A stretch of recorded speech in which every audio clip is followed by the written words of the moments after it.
Boris Karloff on Inner Sanctum Mystery. Brought to you by the makers of Carter's Pills.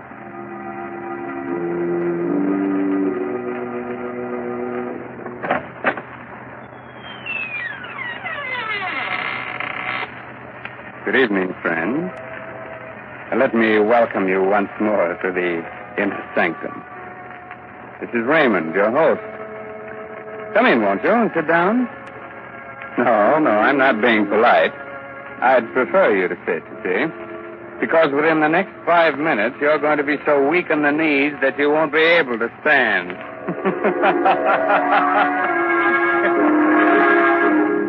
Inner Sanctum Mysteries again has the pleasure of bringing you the famous star of radio, screen, and stage, now featured in the current Broadway success, Arsenic and Old Lace, Boris Karloff. This evening, Mr. Karloff appears in Robert Newman's dramatization of Edgar Allan Poe's famous story, The Telltale Heart. Presented for your entertainment by the makers of Carter's Little Liver Pill, the best friend to your sunny disposition.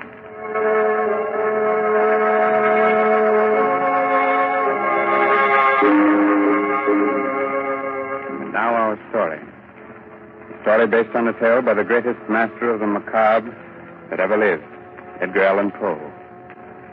The story of a man who could hear not only every sound on earth, but even things that don't exist. So, turn down the lights, call in a friend or neighbor to keep you company, and listen to Boris Karloff as Simon in The Telltale Heart. It's early evening. The sun is just setting behind a range of low hills. On top of the nearest hill is a huge rambling building surrounded by park-like grounds. A road winds from its gates down to the little village below. Down this road comes a man. He's tall, gaunt, his hair snow white. He's so busy with his thoughts that he doesn't see the small, dark man who sits by the roadside. But just as he is about to pass him... Good evening. Huh? Oh, why, good evening. Nice evening, isn't it? Nice? Why, it's the most wonderful, perfect evening I'll ever know this side of heaven. You don't say. And you can't know what it's like to feel as if you'd just risen from the dead. As if your tomb was opened. And you were told that you could return to the world that you knew and loved. Can't I? You can't. You see, my name is Simon. I was a musician. 2 years ago, I went stone deaf. Suddenly. Completely.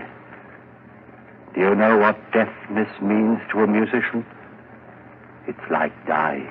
Or worse. Like dying and knowing that you're dead. Oh, I went to doctors, but they could do nothing for me. But finally, one of them sent me to see the doctor who has the place up on the hill here. Dr. Adair? Yes, Dr. Adair. He kept me with him for 6 months, and now I'm going home again. He cured you? You can hear? Hear? Listen. Listen hard, and tell me what you can hear right now. Nothing very much. The wind? Cricket? Cricket and the wind. Do you know what I can hear? I can hear the grass growing, the sap rising in the trees. I can hear the stars moving in their courses. I can hear things that no man ever heard before. Now, do you know why I said that this was the most wonderful evening that ever was? Yes, Simon. But I knew why before. You see, I just left the place up on the hill myself. You left there? You mean... When I was taken there, I was blind. Oh, your eyes, yes. I hadn't noticed before, but they are strange. Shall we walk on together? Simon? Just where did you plan to go? Well, I've been thinking about that for weeks now. All the weeks when I couldn't leave my room. I must get used to being able to hear again. Gradually. From my window, I could see an old mill just this side of the village. Yes, it's deep in the woods, deserted. There's moss on the water wheel, and the door hangs open by one hinge. You mean that you can see it from here? My eyes have become as good as your hearing. You thought of going there, living there? For a while, until I was ready to return to the world. Oliver, why don't you come with me? Then when we are both ready, we can go back together to the world. Yeah. I could do that. Think of what it's going to mean, how much we're going to be able to help people. You with your sight and I with my hearing. Help them? Yes. Yes, of course. All right, Simon. We'll go to your old mill.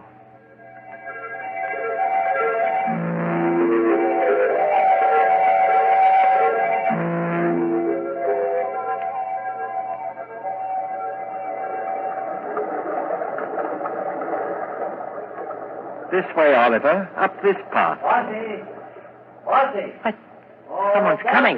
The farmer, he seems to be looking for something. Good evening.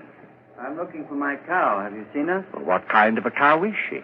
A brown and a white one with a crooked horn. Wait. I hear her. She's grazing in a field on the other side of the woods. Hear her? That's almost a mile from here. I have good ears. Good. You must have ears like a fox. But that field, that's the squire's. How did you get there? You think someone took her? Who would? Well, it's the squire's land, but he's the richest man around here. Why should he have taken my cow? Wait a minute. Let me see. Yes. Yes, I do see someone with your cow. He's just leaving her. You can see that? Right through the woods? I have good eyes. Who is it? What's he like? Is he tall, wearing a brown jacket? Yes. I knew it. It's the squire. He's trying to steal my cow. I'd better go get her. Thank you very much. Perhaps I'll see you both again. Perhaps. We'll both be staying around here for a while there in the old mill. Why did you tell him that, Oliver? Did you really see the squire taking his cow? I saw what he wanted me to see. What do you mean? He hates the squire because the squire's rich and he's poor. But what? Never mind, Simon. Shall we go on to the mill? Here we are. And it's just the way I knew it would be. Quiet, peaceful, no noises, just sound. And even those are dulled by the waterfall. Yes, it's just the way I knew it would be, too. Dark, dank. The home of the rats and spiders. We'll be happy living here with them. Happy with rats and spiders? Why? Because they're like me. Rats see in the dark, and spiders spin webs. I don't understand you, Oliver. Must you always see the worst, the most evil side of everything? Always. But why? Don't you love people? Don't you think that this is a good world? A good world when I was blind for more than 2 years. But whose fault was that? What difference does that make? I was blind. And did anyone care that I was? No. Love people. I hate them. But, Oliver, that's wrong. You've no right to hate anyone or anything. What's that? It sounds like wings, like... Yes, there it is, there. A swallow. Why, it's frightened, trying to get out. Why, it's beating itself against the wall and... Oh, poor thing, it's hurt itself. Fallen to the ground. I'd better catch it. Is it badly hurt? No, I don't think so. Oh, just this one wing. Here, let's see. Perhaps we can put a splint on it, heal it. Do you think so? Here, Oliver. But be gentle. It's still terribly frightened. I will. Oh, Oliver! What are you doing to that bird? Doing... Blood, you've crushed the swallow, killed it. So I have. You killed it deliberately. You think so? I told you we all have some badness deep inside us. Even you. Here you are ready to believe the worst of me, that I'd wantonly crush a harmless little sparrow to death and... Simon. What is it? I don't know, but there's something in your face. something that wasn't there before. I don't know what you're talking about. I'm going up to bed. Simon! Simon, wait! It wasn't he that was blind. It was I. Well, he's bad, evil, clean through. He's like one of the spiders he loves so much, lurking here and spinning cunning webs to catch innocent people in. And what he saw in my face just now, there was something there. Something that wasn't there before. Death. Why did this have to happen to me? I was so happy just a little while ago. I loved everyone, the whole world. And now I have to kill him.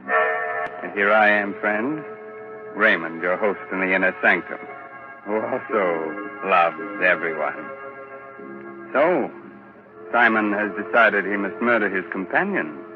Not because he wants to, but in order to keep him from spreading the hate and evil he seems to love. That's a charming idea. But if Oliver's eyes are as good as he says they are, good enough to see death in Simon's face, how will he be able to do it, Quite a problem, isn't it? Well, Raymond, everyone has problems. It's the answer that counts. It certainly does, Mr. Hurley, in a mystery drama. Yes, and in a domestic drama, too. If you don't believe it, listen to what Agnes Vale says to her husband at the dinner table. Oh, Bob, you haven't said a word about the cake, and I baked it especially for your birthday. After 30, no one wants to be reminded of birthdays. Oh, that's silly. Besides, a person's only as old as they feel. Well, if that was the case, I'd be about 60. You mean 90. No one could save up the grouch you've got in only 60 years. If you felt as irritable, low, and out of sorts as I have lately, you'd be grouchy, too. Of course I would. Anybody would. So the thing to do is not to feel that way. What can anyone do about it? Very simple, my dear. Try Carter's Little Liver Pills. Right. And when you don't feel good, try Carter's Little Liver Pills. They do the work of calomel but have no calomel in them, for they are simple pills made of vegetable drugs. They wake up the flow of one of our most vital digestive juices. When this vital juice flows at the rate of 2 pints a day, it helps to digest our food and bring back the glorious feeling that goes with regularity. Then most folks feel like happy days are here again. But be sure you get the genuine Carter's Little Liver Pill.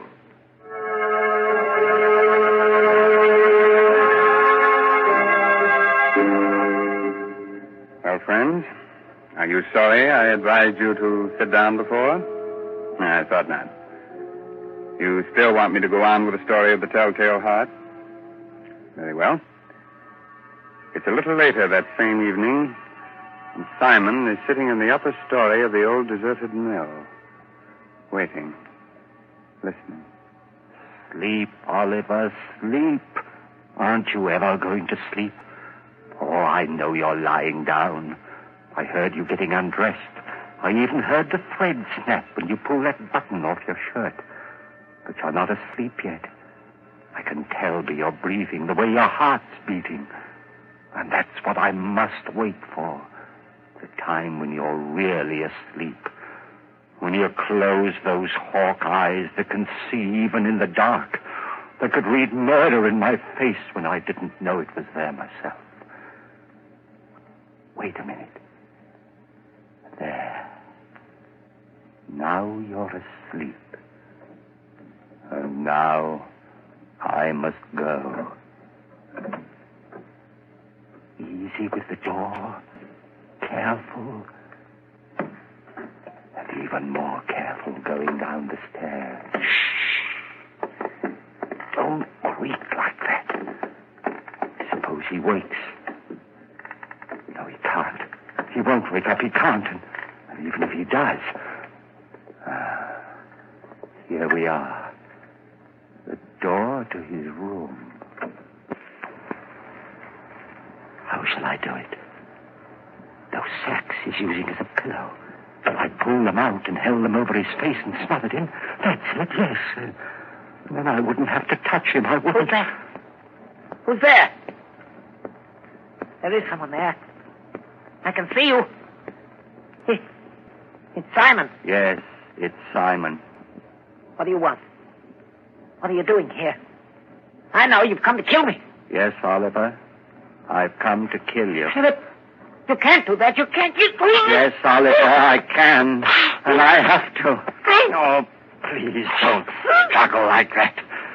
I'm stronger than you are. You can't get away from me. You can't. You can't.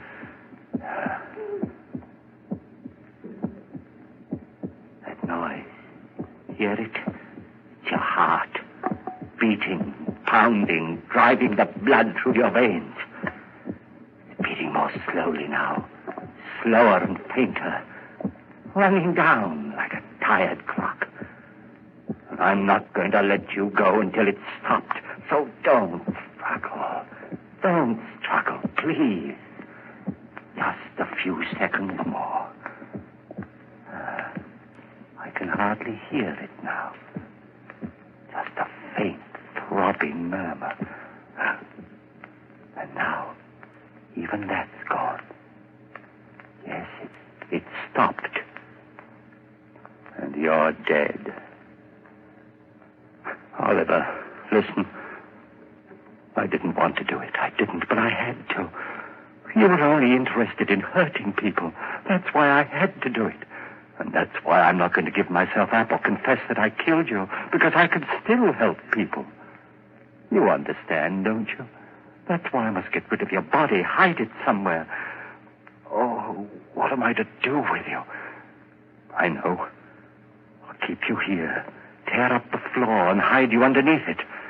Yeah. Let's see now, this crowbar. Ball. And this one here, there. That should be big enough. And now, in you go.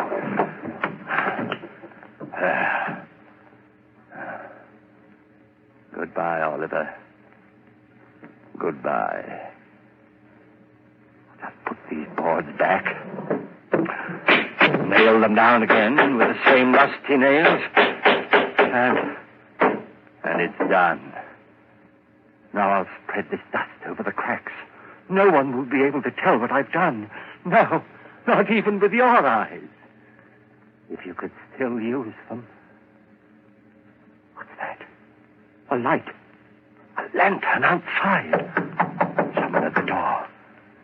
Maybe Christie's come back again. Yes? Who is it? It's Trent, the constable. The constable? What do you want? Oh, nothing much. Thought I'd drop in. Say hello. Come in, constable. Come right in. Thanks. Queer time of night to be visiting, but I heard there were strangers living out here, and I thought I might... Why, of course, it's part of your job to investigate strangers, isn't it? In a way. Not that you're a stranger, exactly. What do you mean? Well, you've been around here for some time, haven't you? Up at Dr. Adair's place in the hill, I mean? Oh, yes, of course. I just left there this afternoon. Uh-huh. And your friend, where's he? Sleeping? Friend? Why, there's no one here with me. I'm all alone. What the doctor said. You mind if I look around? No, of course not. Not that I doubt your word or anything like that. Oh, no, don't apologize, Constable. Go right ahead. Well, Constable? There's certainly no sign of anyone else. Well, I told you so. Yes, you did. Now, I'll just sit down here for a minute. Get my pipe going. No, not there. Don't sit there. Why not? Because, well, it was just that the floor looked a little rotten right there, and I was afraid that... Oh, I guess it's all right. Sure. Strong enough to hold me, anyway. Don't stab me like that, you... Good heavens. What's that? What's what? That throbbing. That noise. Beating away like... I don't hear any noise. But you must, you... Ah, those ears of mine. Sometimes they're too good. It's just your watch ticking. Watch? I haven't got a watch on me. You haven't? But then what? Oh, look, Constable, I could use a bit of exercise. Suppose I walk you back to the village. Well, that's mighty nice of you. I'm glad to have your company. no hurry, is there? Just let's sit there for a while. I don't want to sit. Constable, will you come now? Now, this minute. If you don't, I don't know what I'll do. Hey, you have gotten yourself into a state. Is anything the matter? No, of course not. It's just that I get nervous, restless, and you won't mind if I walk up and down right here, will you? It'll make you feel any better. Go ahead. Thank you. This floor, it is noisy, isn't it? It isn't noisy enough. Constable, this lever here, I've been wondering about it. What's it for, do you know? Yes, I think it opens the sluice, starts the middle wheel turning. It does? Then let's try it. See if it still works. There. Yeah, still works all right. It's quite a racket, too. Still not loud enough. Still. Constable, for heaven's sake, will you come now? Leave here with me. If you don't, I'll go back. Look, there's no need to get so excited. I'm not excited. I'm perfectly calm and quiet.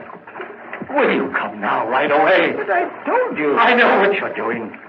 Sitting there, pretending you haven't heard, making me stay here and listen to it, beating louder and louder and louder. All right, I confess. I killed him. His body is right underneath you, under the floor. I killed him, and that noise you hear is his heart. The beating of his telltale heart.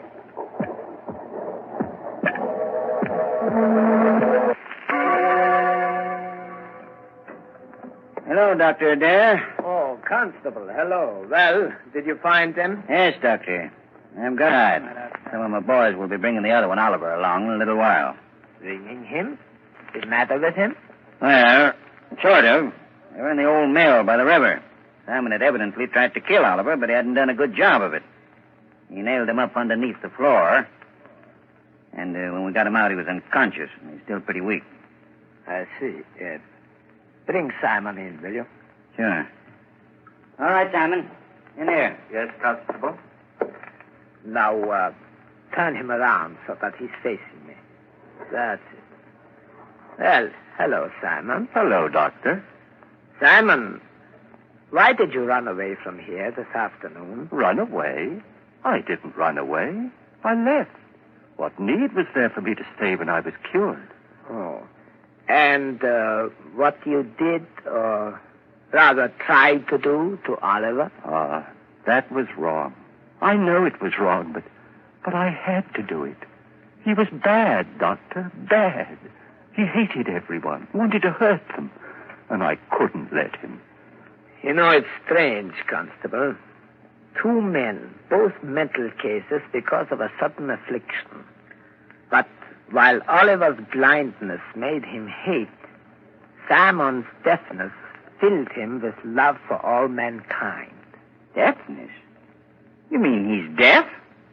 But when you talk to him, he answers you. Yes, he reads lips. That's why I had you turn him around, so he was facing me. But he's stone deaf. He will never hear again. What's that you're saying? Deaf? But I'm not deaf. Why, there's no one can hear better than I. No one. I heard everything when I left here. Things no man has ever heard before.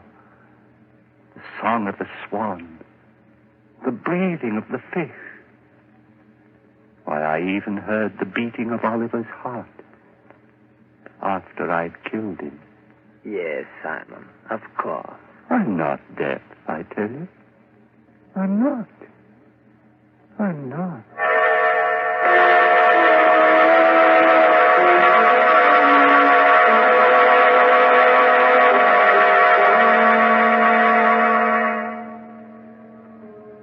So, Simon did hear all the things he said he did. Even the beating of the telltale heart. And not with his ears, but with something else deep inside his poor, sick brain. Speaking of telltale heart, I saw it's not a heart at all. It's just Mr. Herlihy's knees knocking together. And if you think you're kidding, Raymond, you're crazy. Oh, I'm not kidding, Ed. In Mr. Karloff's audiences, that's the equivalent of applause. since everyone's generally much too scared to show the usual approval with their hands. So we won't take any chances. We'll just use words and say, thanks, Boris Karloff, for your splendid performance of tonight's dramatization of Poe's The Telltale Heart. It was a pleasure, Raymond, to be able to bring our friends one of the world's most famous stories. And I'm very grateful to Everett Sloane as Oliver and Santos Ortiaga, who played Christie, for the help that they gave me. So now I suggest that you listen to Ed Hurley, who has some helpful advice for which you may be very grateful. This is Raymond again, your host, getting ready to close that door to the inner sanctum and say goodnight until the same time next week. In the meantime, if you care to do a little bloodthirsty reading, try this month's Inner Sanctum novel, I'll Eat You Last, by H.C. Brandon. In case you've already read that, why not try some of the other stories by the author of tonight's mystery drama, Edgar Allan Poe? According to all critics, this writer has quite a future. Have a good night. Pleasant dreams, huh? Inner Sanctum Mysteries will be on the air again next Sunday night, same station, same time, with another chiller for thriller fans. So be with us then. This is Ed Hurley, speaking for the makers of Carter's Little Liver Pills and reminding you, when you don't feel good, try Carter's Little Liver Pills, the best friend to your sunny disposition. This is the Blue Network of the National Broadcasting Company.